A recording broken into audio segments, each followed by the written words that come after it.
ত্রিপুরা একটি অতি সুন্দর রাজ্য। মা ত্রিপুরেশ্বরীর আশীর্বাদ দীর্ঘকাল থেকে এখানে জনসাধারণের উপরে বর্ষিত।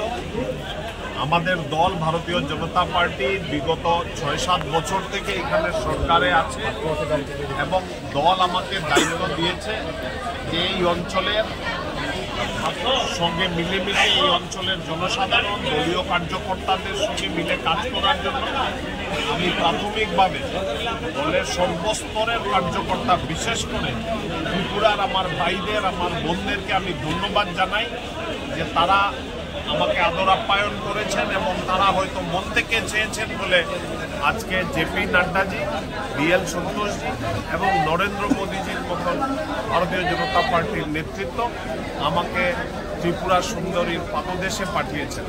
আমি রাজ্যিক সভাপতি রাজীব ভট্টাচার্য, আমাদের মুখ্যমন্ত্রী ডক্টর মানিক শাহ এবং ভারতীয় জনতা পার্টির সব কার্যকর্তাদেরকে ধন্যবাদ জানাই যে আমাকে একটা সুযোগ দিয়েছেন। আমরা সবাই মিলে ত্রিপুরাকে ভারতবর্ষের অন্যতম সুন্দর রাজ্য করতে আমরা সক্ষম হব, এটা আমি আশা করি।